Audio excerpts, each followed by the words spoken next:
What's going on, everybody, and welcome back to JohnnyKpicks. And in this video, I'm going to go over my full card, picks and predictions for UFC Austin, Kattar versus Emmett. Before we get started, please hit that like button, make friends with that subscribe button, and don't forget to turn on those notifications so you don't miss out on any of my new videos or live streams. Alright, so UFC 275 was last night, and it was filled with tons of amazing fights with some weird outcomes and close fights, but overall, it was probably one of the most entertaining cards of the year so far. But with that being said, I didn't do great on the night with predictions and bets. I ended up going 6-5 on my picks, and I ended up losing minus 4.54 units. So like I said, very entertaining card overall from top to bottom, but picks and bets weren't the greatest, but we're going to jump back in that this week and we're going to do better for sure. Some of the best performances of the night for me was Jack Della Maddalena, Weili, and the Yuri Glover fight. So with Jack Della Maddalena, man, I thought he was dead to rights when Ameev had him in the Darce choke because I didn't think he was going to get out of that because that looked pretty good. But somehow, some way, he got out of it. He got back up on his feet, started working the body of Ameev, and he ended up dropping to his knees. So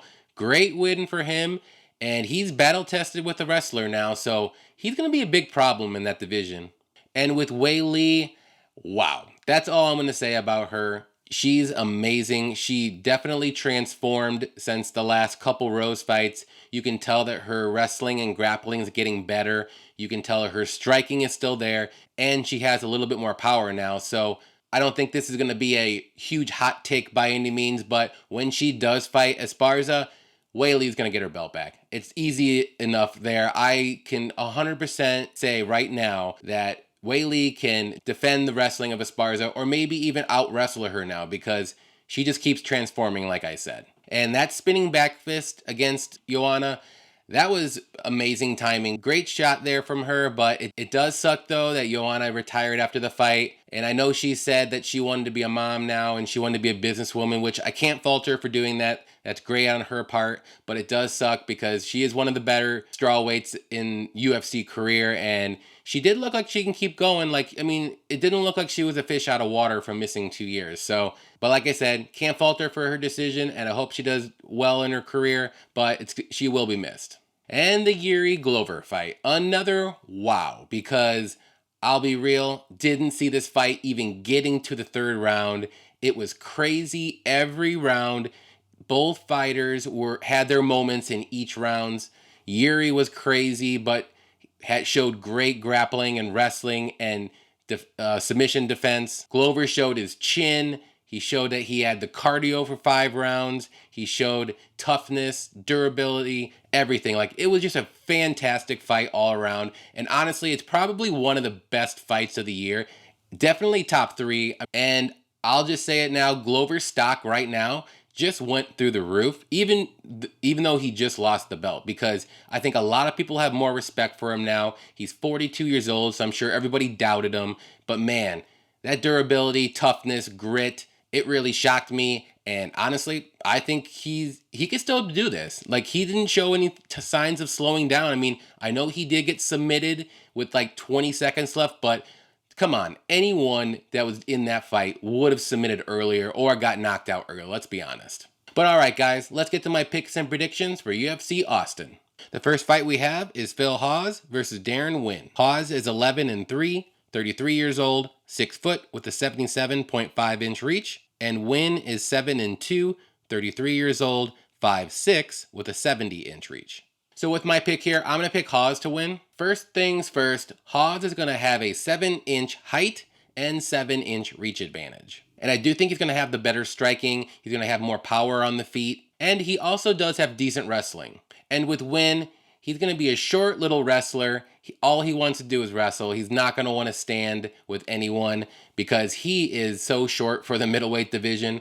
And he's, like I said, he's a really good wrestler, though. He can get takedowns really easily because of his height. But I'm going to be honest, he's going to be too small for Hawes. And another thing to note here, too, is Hawes has 100% takedown defense. And he's fought guys like Daukaus, Malkoun, and Imavov that do have good takedowns in wrestling. But I will say the little red flag for me with Hawes is his chin is a little bit suspect.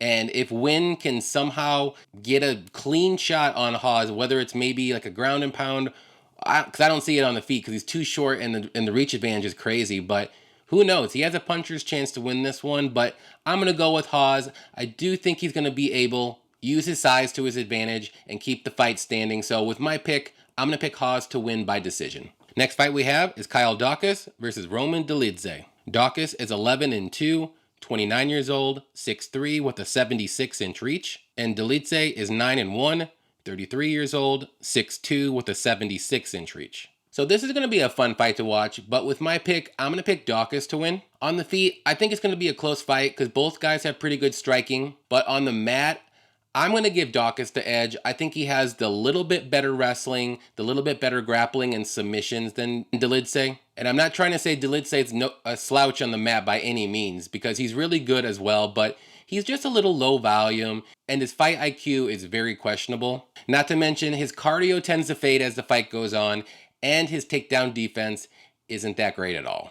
In some of Dolidze's last couple fights, it seems like he kind of plays with his opponents if he knows he's better, but he can't do this to this fight because Daukaus is going to be better than him, I think. And he's really going to have to try to figure out a way, maybe to keep the fight standing. That's probably going to be his best bet to win this one, but I think Daukaus will eventually get him down here and win the grappling exchanges, wear down Dolidze, and maybe eventually get the late round submission, maybe in the second or third. But with my pick, I'm going to say Daukaus does get that submission in the third round. Moving on up the card, we have Cody Stamann versus Eddie Wineland. Stamann is 19-5-1, 32 years old, 5'6", with a 64.5-inch reach. And Wineland is 24-15-1, 37 years old, 5'7", with a 69-inch reach. So it pains me to do it because Wineland is a local guy from where I live, but I gotta go with Stamann here. So Wineland is a striker. He has good power in his hands, and Stamann is gonna be the wrestler here. He wants to get this fight to the mat. He wants to make this a wrestling match. And honestly, both guys need to win here because I have a feeling the person who loses this fight is gonna get cut. So I think they'll both bring it. But unfortunately, I just can't trust Wineland's chin. And I'm not trying to say Stamann's a big knockout guy or a submission guy, because most of the time he does go to decision and just out wrestles his opponents. But all he needs to do is land one clean shot, whether it's ground and pound or on the feet. And I do think Wineland's going to go down. But with my prediction, I just think Stamann's going to just out wrestle Wineland for 3 rounds. I don't think there's going to be a knockout or a submission. So with my pick, I'm going to say Stamann wins by decision. Moving on up the card, we have Danny Chavez versus Ricardo Ramos. Chavez is 11-4-1, 35 years old, 5'8", with a 67-inch reach. And Ramos is 15-4, 26 years old, 5'9", with a 72-inch reach. So I think this will be a close fight, but with my pick, I'm going to say Ramos wins. Both guys have solid striking. Chavez is a little bit lower volume than Ramos, but Chavez will have the power advantage. And on the mat, I think Ramos is going to be the better grappler with better submissions. But Chavez does have decent wrestling in his back pocket and also good takedown defense. And like I said, I think this fight's going to be really close. It was hard to predict this one, but I do think Ramos is going to have the better grappling, like I said. I think he's going to have the smoother and quicker transitions on the mat. I do think this fight will get to the mat eventually, and I think that's the way that Ramos will win this one. I don't think Ramos will get a submission or a knockout, but I do think he'll end up getting the decision win here. So with my pick, I'm going to say Ramos wins this one by decision. Next fight we have is Gloria De Paula versus Maria Oliveira. De Paula is 6-4, 27 years old, 5'5", with a 67.5-inch reach. And Oliveira is 12-5, 25 years old, 5'5", with a 69-inch reach. So right off the bat here, I think the line's a little too wide on this fight. But with my pick, I'm going to ever so slightly say De Paula wins. Both fighters are mainly strikers, but what made me pick De Paula over Oliveira is her striking defense. Oliveira absorbs about twice as much strikes as De Paula while throwing the same amount of volume. And in a close fight like this, that's going to play a big part in this one. I do think De Paula is a slightly more technical striker in this matchup, but Oliveira does have good striking too, like I said. She has decent power. But I don't see a finish happening in this fight. And another thing to note, Paula just beat Belbita in her last fight, even though it was a close one. But for me, Belbita's better striker than Oliveira. So if Paula can beat Belbita, I do think she'll end up beating Oliveira here. So with my pick, I'm going to say Paula outstrikes Oliveira for at least 2 of the 3 rounds and wins this one by decision. Next fight we have is Jasmine Jasudavicius versus Natalia Silva. Jasmine is 7-1, 33 years old, 5'7" with a 68-inch reach. And Silva is 12-5-1, 25 years old, 5'4", and I'm not sure her reach. So with my pick here, I'm going to pick Jasmine to win. So Silva's going to be making her UFC debut in this fight. And she's mainly a grappler with really good submissions. But honestly, I really like Jasmine in this matchup. She's going to be the bigger fighter here. And she just recently beat Kay Hansen, who was a smaller girl with really good submissions too. So to me, this is almost like the same fight. And in that fight, Jasmine did show that she has good takedowns, good striking. She can stay safe while she's on top, and she has good ground and pound as well. And Silva does have okay striking. It's not the greatest. She's more, like I said, she's more of a grappler submission girl. So it's going to be really hard for her to get Jasmine to the ground and work submissions because, like I said, she's going to be the smaller fighter here. Jasmine's pretty big. I think it's going to be more of the same line of when Jasmine beat Kay Hansen. I think Jasmine will, if she does go to the mat, she'll stay on top, stay safe, work the ground and pound. And if she stays on the feet, I think she's going to have a huge advantage as well. So with my pick, I'm going to say Jasmine wins this one by decision. Moving on up the card, we have Jeremiah Wells versus Court McGee. Wells is 10-2-1, 35 years old, 5'9" with a 75-inch reach. And McGee is 21-10, 37 years old, 5'11" with a 75.5-inch reach. So this is an underrated fight for this card because I can see a path to victory for both these guys. But with my pick, I'm going to say McGee gets the upset here. Both fighters have pretty good striking. Wells is going to have the power advantage for sure. And he's super dangerous early in the first round because he can either get a knockout real quick or he can get the fight to the mat and get a submission.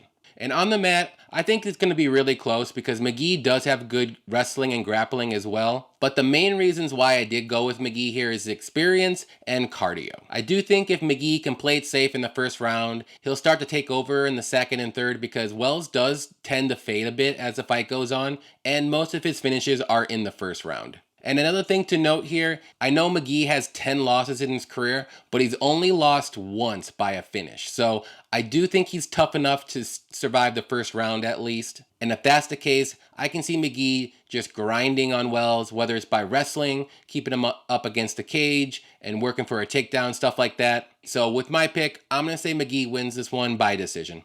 Next fight we have is Adrian Yanez versus Tony Kelley. Yanez is 15-3, 28 years old, 5'7" with a 70-inch reach, and Kelley is 8-2, 35 years old, 5'9" with a 70-inch reach. So this is going to be a really great fight to watch, and I'm a big Yanez fan, and yes, of course, I'm going to pick Yanez to win this one. So this is going to be a really short breakdown because both guys are really good strikers, they're boxers, they're not going to want to get this fight to the mat, they're not going to use their wrestling or BJJ or anything like that. This is going to be a striking match. And for me, both guys are pretty technical strikers. Both guys have good cardio. Both guys are tough. But I do think Yanez has the better striking. He's going to be the more technical boxer. He has very good counters. But I will say, though, with Yanez, he can be hittable at times. So it's a little scary. But like I said, he's super tough, though. He'll get hit clean, but he'll come back and hit you harder the next time. And Kelley does have good pressure. He showed that against Costa where he just kind of outworked him and out-cardioed him, but he's not going to be able to do that to Yanez because I do think Yanez has good enough cardio at least to go all 3 rounds if that's the case, but I don't see this fight going to the judges' scorecards here. I think there will be a knockout here, and I do think Yanez will be the one to knock out Kelley. So with my pick, I'm going to say Yanez wins this one by knockout, maybe in the late second or third round. Next fight we have is Julian Marquez versus Gregory Rodrigues. Marquez is 9-2, 32 years old, 6'2" with a 72-inch reach. And Rodrigues is 11-4, 30 years old, 6'3" with a 76-inch reach. So this is going to be another great fight to watch here. And with my pick, I'm going to say Rodrigues wins. So both these guys are actually kind of similar with their fighting styles. But Rodrigues is going to be a little bit taller, and he's going to have the 4-inch reach advantage. So both guys have pretty good striking with good power and submission skills, but I'm going to say Rodrigues is just a bit more dangerous. I think he has a little bit more power on the feet. I think his grappling is a little bit underrated. It's actually really good, and he can submit you if he's on the mat. And I know Marquez has good submissions as well, but he's kind of more of a club and sub kind of guy, so he'll knock you down, and then he'll wrap up a guillotine real quick or something like that. Both guys do tend to fade as the fight goes on, but I think Rodrigues will land the cleaner and more damaging strikes throughout the fight. And if this fight does go to the mat, I think his wrestling and grappling will be better than Marquez's. So with my pick here, I don't think there's going to be a finish and go to the judges' scorecards, and Rodrigues wins by decision. Moving on up the card, we have Damir Ismagulov versus Kutateladze. Damir is 23-1, 31 years old, 5'10" with a 74-inch reach. And Kutateladze is 12-2, 30 years old, 5'11" with a 72-inch reach. So this is going to be another great fight to watch. And with my pick, I'm going to say Damir wins. I really like Damir as a fighter. I think he's super well-rounded. He has very good striking, good power, very good wrestling. But Kutateladze is no slouch either. He has good striking and wrestling as well. But I just think Damir's overall game is just a touch better. I will say though, Kutateladze is getting the raw end of the deal because he made his UFC debut against Gamrot. He took him to a really close split decision and lost. And now he's fighting another really good guy in Damir. He's going to have to be on his game once again here. He's not going to get an easy road to an easy win here. But I definitely can see this fight being really close. And I do think this fight will go to the judges' scorecards. I don't see anyone knocking one another out or a submission. But I do think Damir will be able to win 2 of the 3 rounds. And it might go to a split decision. But with my pick, I'm going to say Damir wins by a decision. Next fight we have is Joaquin Buckley versus Albert Duraev. Buckley is 14-4, 28 years old, 5'10" with a 76-inch reach. And Duraev is 15-3. 33 years old, 5'11" with a 75-inch reach. Okay, so I'm sure a lot of people are going to say this is going to be a no-brainer pick, but I kind of like Buckley here. But I'm going to do it, and I'm going to pick him to win this one. So Buckley is a pretty good striker. He has good power in his hands, and he also has good wrestling. And I know Duraev's mainly a wrestler. He's going to want to get this fight to the mat. But the thing that I don't like Duraev and why I didn't pick him is he can be very hittable at times. And he has been rocked a few times in his last couple fights. And if that's the case, Buckley is usually dangerous very early. And I can see him definitely catching him in the first or second round. Another thing to note though, in Duraev's 3 losses, he has been KO'd. So it's definitely a possibility. But one red flag for me with Buckley is his cardio. After the second round and the third round, he's usually faded. He doesn't have much left. He's mainly surviving at that point. But if by some chance he can win the first and second round, if it gets that far, he does survive pretty good. So Duraev's going to have to try to out-wrestle him early if he wants to try to get this win. And if he does that, it's going to be a long night for Buckley. But I'm going to say Buckley does survive the takedowns, and he eventually ends up clipping him and getting that knockout in the first or second round. So with my pick, I'm going to say Buckley wins by a knockout. Next fight we have is Tim Means versus Kevin Holland. Means is 32, 12-1, 38 years old, 6'2" with a 75-inch reach. And Holland is 22-7, 29 years old, 6'3" with an 81-inch reach. So I'm going to pick Holland here, but man, every freaking time that I pick Holland, it's always a close fight. But Holland's going to have the 6-inch reach advantage like he usually does in every one of these fights. And I know Means is a UFC veteran. He's been around the block a lot. He's got the experience, the cardio. He has good grappling and striking. But he's 38 years old now. And I really think the only way to beat Holland is to out-wrestle him. But Holland's been working on his grappling and wrestling and takedowns. I don't think Means is that good of a wrestler to get him down all the time. And I do think this fight will mainly play out in the feet. And if that's the case, I do think Holland will eventually get that knockout. But I don't think it's going to be early. I think it'll probably be in the second or third round. So with my pick, I'm going to say Holland wins by knockout. All right, co-main event time here. We have Donald Cerrone versus Joe Lauzon. Cerrone is 36-16, 39 years old, 6'1" with a 73-inch reach. And Lauzon is 28-15, 38 years old, 5'10" with a 71-inch reach. So this fight was supposed to happen at UFC 274, but I think Cerrone had to withdraw because of like food poisoning or something. but I'm going to stick with my initial pick from last time, and I'm going to say Cerrone wins. I just think Cerrone is going to be the more well-rounded fighter. He has really good striking, he's got good grappling and submissions, and Lauzon is mainly just a grappler. He does have okay striking, but the big red flag for me with Lauzon is he's 37 years old and he hasn't fought in over 2 years. But again, you can say a red flag for Cerrone is, man, his chin, very questionable. But I don't think Lauzon is that great of a striker. I don't think he's going to be able to knock out Cerrone on the feet. And the way I see this fight playing out, I can see Cerrone just keeping the fight on the feet and outstriking Lauzon. And if it does go to the mat, he's going to be able to hold his own and maybe get some reversals and sweeps or get back up. So with my pick here, I don't think this fight's going to be finished by any means. I think it'll go to the judges' scorecards, and Cerrone should be able to win this one by decision. All right, main event time here. We have Kattar versus Josh Emmett. Kattar is 23-5, 34 years old, 5'11 with a 72-inch reach, and Emmett is 17-2, 37 years old, 5'6 with a 70-inch reach. All right, so wow. This is going to be a banger of a fight that I am super pumped to watch. And I don't blame anybody for picking whoever they pick because I can see either one of these guys winning. But I'm going to have to go with Kattar to win this one. So both guys have really good striking, really good power.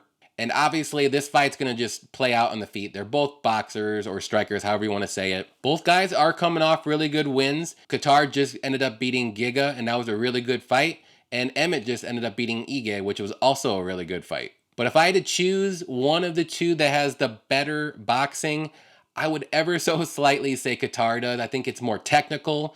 He does have power. Maybe Emmett has the power edge, but I can also see Kattar having the edge too. So it's pretty close. And another thing to note though too is Kattar is going to be a little bit taller and have a little bit more reach advantage. So that can play a big part in this striking match. And another thing I really like about Kattar though is he is super durable. I'm sure everybody remembers the Kattar Holloway fight where I think Kattar ended up like taking 450 significant strikes to the head. He didn't go down one bit. So if you could take 450 significant strikes, you should be able to take Emmett's strike. I wouldn't be shocked if one of them catches one early, but I just think this fight's going to go the whole 5 rounds. I think it's going to be a great fight back and forth. But I see Kattar winning this one, especially in the later rounds because he always pushes forward. He always has good cardio. And he's always going to be in Emmett's face. And I don't think Emmett's going to be able to handle all that pressure for 5 rounds. So with my pick, I'm going to say Kattar wins this one by a decision. All right, guys. So those are my picks and predictions for UFC Austin. Thank you, everybody, for watching. And on your way out, please hit that like and subscribe button for me. I hope everybody enjoys the fights this weekend. And until next time, happy fight night.